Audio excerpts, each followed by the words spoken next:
வணக்கம். தமிழக வெற்றி கழக தலைவர் விஜய் அவர்கள் 2ஆம் கட்ட விசாரணைக்கு டெல்லிக்கு சென்றிருக்கிறாரு. சென்ற கையோட பல கேள்விகளால சிபிஐ அவரை வளைத்து போட்டிருக்கிறது. தப்பிக்கவே முடியாது விஜய். அதாவது என்ன சொல்றாங்க அப்படின்னா, இப்ப குற்றப்பத்திரிகை தாக்கல் பண்ண போறாங்க சிபிஐ. இந்த பிப்ரவரி மாசம் 2ஆம் வாரத்துக்குள்ள நீதிமன்றத்துல குற்றப்பத்திரிகை தாக்கல் பண்ண போறாங்க. இந்த குற்றப்பத்திரிகையில விஜய் பெயர் இருக்கும் அப்படின்னு அங்க இருந்து நம்பப்படுகிற தகவல் வருது சிபிஐல இருந்து. அது மாத்திரம் இல்லாம விஜய் அவர்கள் கைதாக கூடும் அப்படின்ற ரேஞ்சில கூட பல பேர் என்ன பண்றாங்க, கருத்துக்களை சொல்லிட்டு வராங்க. விஜய்க்கு மட்டும்தான் இது நடக்குதா அப்படின்னா கிடையவே கிடையாது. புஷி ஆனந்த், ஆதவ் அர்ஜுனா, சிடி நிர்மல்குமார், மதியழகன் போன்றவங்க எல்லாமே முன்னாடியே போயிட்டு என்ன பண்ணிருக்காங்க, அது விஜயோடைய டிரைவர் உட்பட அஜித்குமார் அவரோட உட்பட எல்லாருமே சிபிஐ விசாரணைக்கு என்ன பண்ணிட்டாங்க, போயிட்டு வந்துட்டாங்க. இவங்களுடைய பதில்கள் முரண்பட்டு இருக்குல்ல, இதன் அடிப்படையில தான் விஜய்க்கு என்ன பண்றாங்க, சம்மன் அனுப்புறாங்க. இதுல நம்ம ஒரே ஒரு விஷயம் மட்டும் நம்ம என்ன பண்ணுவோம், உன்னிப்பா கவனிக்கணும். சென்னையில சிபிஐ அலுவலகம் இருக்கு, கரூர்லயும் இருக்கு, மாவட்ட அலுவலகம் இங்க சென்னையில மண்டல அலுவலகம் இருக்கு. இது தவிர்த்துட்டு இது ரெண்டத்தையும் விட்டுட்டு எதுக்கு டெல்லிக்கு கூட்டுன்னு போகணும் விஜய அப்படின்ற ஒரு பார்வையும் இங்க பார்க்க வேண்டியது இருக்கு. முழுக்க முழுக்க பாஜக பின்னாடி இருந்து இயக்குது அப்படின்னும் சில அரசியல் விமர்சகர்கள் என்ன பண்றாங்க, சொல்றாங்க. அந்த பேஸ்ல தான் சிபிஐ விசாரணையே போதுங்க.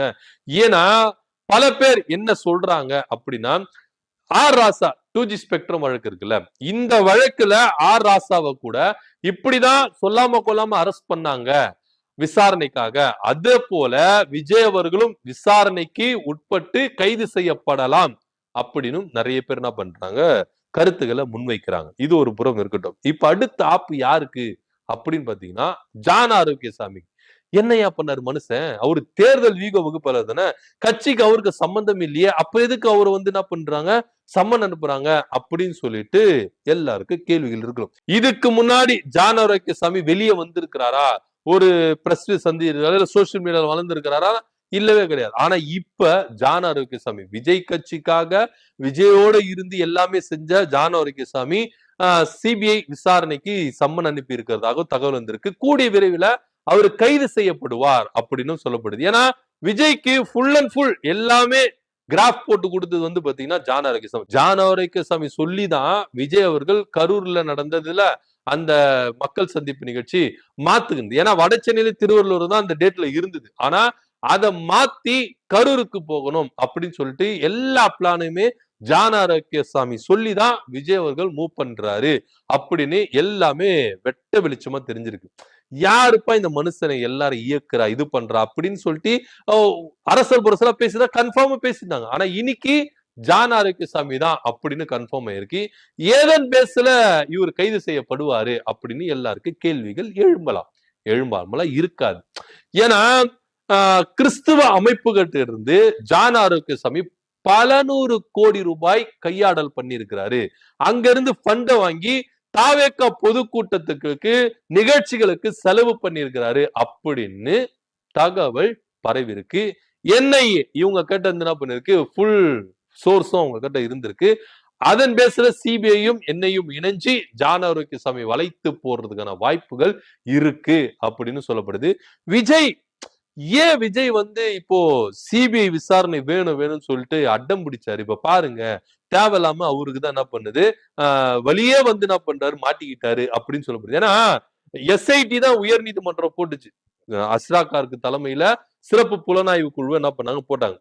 இவங்களே விசாரிக்கிட்டோம்பா, உங்களுக்கு என்ன தமிழ்நாடு அரசு விசாரிக்க கூடாது அவ்வளவுதானே, உயர் நீதிமன்ற மேற்பார்வையில சிறப்பு புலனாய்வு குழு போடுறேன், விசாரணை நடத்தி விட்டுட்டு இருக்கலாம். உண்மையிலே அரசியல் விமர்சகர்கள் எல்லாருமே என்ன சொல்றாங்க, விஜயோடைய ரொம்ப அவர் மேல அக்கறை உள்ளவர்கள் கூட என்ன சொல்றாங்கன்னா, தமிழ்நாடு அரசு அதாவது எஸ்ஐடி இருக்குல்ல, இந்த எஸ்ஐடி விசாரணையை விஜய் அவர்களை ஒன்னும் பண்ணிருக்காது, இவரு தேவையில்லாம சிபிஐ தான் வேணும் அப்படின்னு சொல்லிட்டு அடம் பிடிச்சதுனால இப்போ சிபிஐ கிட்ட வகையா மாட்டிக்கிட்டாரு விஜய் அவர்கள். வெளியே வர முடியாது சார், தேர்தல் முடிஞ்சிட்ட பேர் தான் இவர் வெளியே வர முடியும் அப்படின்னு பல பேர் என்ன பண்றாங்க. ஒருவேளை கைது செய்யப்பட்டு விட்டால் தேர்தல்லாம் முடிஞ்ச பிறகுதான் விஜய் வெளியே வர முடியும் அப்படின்னு இங்க பார்க்கப்பட வேண்டியது இருக்கு.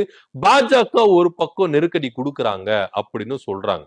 ஒண்ணு தேர்தலை புறக்கணிச்சிருங்க, இல்ல தேர்தல்ல கூட்டணிக்குள்ள வாங்க, என்டிஏ கூட்டணிக்குள்ள வாங்க. நீங்க வந்து ஓட்டை பிரிக்கிறேன் அப்படின்னு சொல்லிட்டு நீங்க என்ன பண்றீங்க, ஒரு வகையான பாவனை காட்டுறீங்க. சிறுபான்மையினர் ஓட்டை பிரிக்கிற சிறுபான்மையினர். ஆனா நீங்க போக்கஸ் வைக்கிறதா யாருக்கு தெரியுமா? என்டிஏ கூட்டணிக்கு ஆபத்து விளைவிக்கிற மாதிரிதான். என்டிஏ கூட்டணியில இருக்க அதிமுக வாக்குகள் தான் நீங்க என்ன பண்றீங்க, குறி வைக்கிறீங்க. அவங்க வாக்கு மட்டும் இல்ல, எங்களுக்கு வர வேண்டிய வாக்குகளை நீங்க என்ன பண்றீங்க, குறி வைக்கிறீங்க. அதனால உங்களெல்லாம் வந்து பியூஷ் கோயல் சும்மாலாம் சொல்லிட்டு போல விஜய் ஒரு ஸ்பாய்லர்னு. அவரெல்லாம் பயங்கரமான ஆளு மனுஷன். செம்மையா சொன்னாரு, விஜய் ஸ்பாய்லர் சொன்னாரு. சொல்லிட்டு அடுத்த சில தினங்கள் கழிச்சு அமித்ஷா தமிழ்நாட்டுக்கு வர்றாரு. வந்துட்டு போனே விஜய்க்கு சிபிஐ விசாரணை நடக்குது.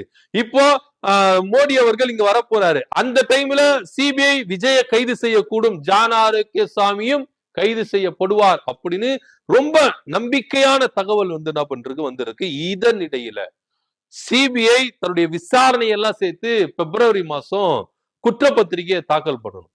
அதுல விஜய் பேரை பிரதானமா சேர்க்கறதுக்கான வாய்ப்புகள் இருக்கு அப்படின்னு சொல்லப்படுது. ஆதவர்ஜனா பேரு, அசியானந்த் பேரு, நிர்மல்குமார் பேரு, இவங்க பேர் தானே கரூர் வழக்குல எஃப்ஐஆர்ல பதிஞ்சிருக்காங்க. விஜய் பேர் எப்படி அப்படின்னு கேட்கலாம். ஆனா விசாரணையின் அடிப்படையில விஜயும் இங்க தவறு செஞ்சிருக்கிறார். விஜயும் இதுக்கு உடனே ஏன்னா கேள்விகள் அந்த மாதிரி கேள்விகள் கேட்டிருக்காங்க சார். விஜய ஆடி போற அளவுக்கு என்ன பண்ணிருக்காரு. ஆனா மனுஷன் கேட்கிற கேள்விகள் எல்லாத்துக்குமே நாசுக்கா பதில் சொல்லியிருக்காப்புல. காவல்துறையும் நிர்வாக அங்க இருக்கிற மாவட்ட நிர்வாகம் தான் பொறுப்பு அப்படின்னு. ஆதாரத்தை கொடுங்க. எதை பேஸ் பண்ணி நீங்க சொல்றீங்க? சிபிஐ கேட்டிருக்கு, ஆதாரத்தை கொடுங்க. இப்போ ஒரே ஒரு கேள்வி கேட்டாங்க, நீங்க ஏன் லேட்டா வந்தீங்க? நீங்க சொன்ன டைம், கரூர்ல சொன்ன டைம் இத்தனை மணி, ஆனா நீங்க வந்து சேர்ந்தது ஏன் இவ்வளவு நேரம் நீங்க லேட் அப்படின்னு கேட்டதுக்கு மனுஷன் ஒரு பதில் சொல்லி இருக்கிறாரு. சிபிஐ அதிகாரிலாம் ஆடி போயிருக்கிறாங்க. என்னையா மனுஷன் இப்படி கேள்வி கேட்டா இப்படி பதில் சொல்றாரு? என்னமா சொல்லி இருக்கிறாரு கேளுங்க. நான் வந்த ரோடு குறுகலும் நெருகலமா இருந்திருக்கு, வளைஞ்சு வளைஞ்சு ரோடு வந்திருக்கு சார். அதனால நான் பொறுமையா வரது இல்லையா, ஸ்ட்ரைட்டா இருந்தா ஸ்பீடா வந்துருவேன். வளைஞ்சு வளைஞ்சு வரும்போது இதுனா கொண்டை ஊசி பெண்டா இருந்திருக்கு, கொண்டை ஊசி பெண்டா இருந்திருக்கு. இவர் வளைஞ்சு வளைஞ்சு வருது. கேட்டிருக்காங்க, ஆதாரத்தை கொடுங்க, ஆதாரத்தை கொடுங்க சார். நீங்க ஏன் லேட்டா வந்ததுக்கு இப்படி ரோடு இப்படி இருந்து ஆதாரத்தை கொடுங்க. எல்லாத்தையும் கேட்டிருக்காங்க. அவரு சொல்றாரு, ஏன் நீங்க வந்து நிலைமை இப்படி மோசமாவது இல்ல, ஏன் நீங்க கிளம்புனீங்க? உடனே சொல்லிருக்காரு, காவல்துறை அறிவுறுத்தின் பேரு தான் நான் என்ன பண்ணேன், வெளியே வந்தேன் அப்படின்னு சொல்லிட்டு இருந்தது. ஆனா விஜய் அவர்கள் அங்க இருந்திருந்தாருன்னா அவர் வந்து என்ன பண்ணிருப்பாரு, சமாளிச்சிருப்பாரு எல்லாத்தையும். அவரு சொல்ற பதில் அப்படித்தானே இருக்கு. காவல்துறை அறிவுறுத்தினாங்க, அதனால வெளியே வந்தேன், இல்ல நான் வந்திருக்க மாட்டேன். அதுல ஒண்ணு என்ன சொல்றாரு, காவல்துறை என்னென்ன ரூல்ஸ் அண்ட் ரெகுலேஷன் போட்டாங்களோ அதன்படிதான் நான் செஞ்சேன், அந்த ரூட்ல தான் நான் வந்தேன், அப்படிதான் நான் போனேன், எல்லாத்தையும் சொல்லியிருக்கிறாரு. முழுக்க முழுக்க காவல்துறையும் மாவட்ட நிர்வாகம் தான் குற்றம் செஞ்சிருக்காங்க, நாங்க இல்ல அப்படின்ற ரேஞ்சில அவர் பேசியிருக்காங்க. ஆனா சிபிஐ அதிகாரிகள் அதை நம்பின மாதிரியும் தெரியலை அப்படின்றதுதான் நிதர்சனமான உண்மையா இருக்கு. ஆக மொத்த விஜய் அவர்கள் கைது செய்யப்பட ஜான் ஆரோக்கியசாமி எவ்வளவு ஊழல் பண்ணியிருக்காங்க பாத்தீங்களா?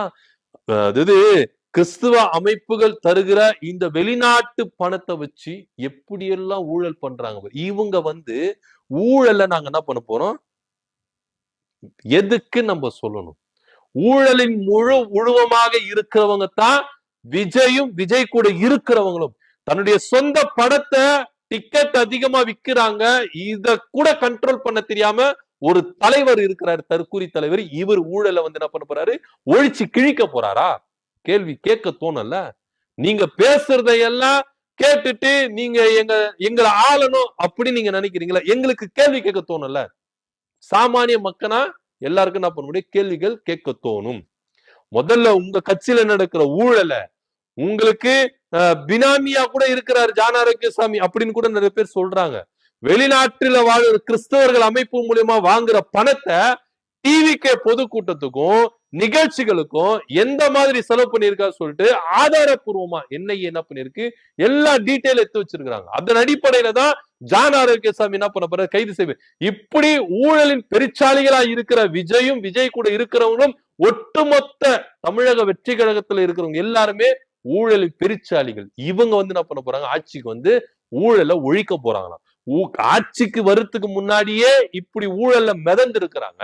போஸ்டிங் வாங்குறதுக்கு பணம், வேட்பாளர் அறிவிக்கிறதுக்கு பணம், எல்லாத்துக்குமே பணம் பணம் பணம் பணம் சொல்லிட்டு விஜய் அவர்கள் இருக்கிறாரு.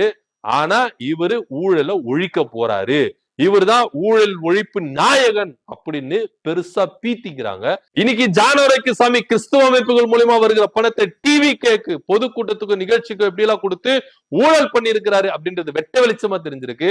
தன்னுடைய சொந்த படத்திலேயே பிளாக் டிக்கெட் வித்து அதிகமா விற்கிறாங்க. இதை கண்ட்ரோல் பண்ண தெரியாத தலைவர் விஜய், போஸ்டிங்குக்கும் வேட்பாளருக்கும் பணத்தை வாங்குற பொதுச் செயலாளர் புசி ஆனந்த், இவங்க எல்லாமே ஊழல்வாதிகளா இருந்துட்டு இவங்க ஊழலை ஒழிக்க போறேன் அப்படின்னு சொல்லிக்கிறாங்க.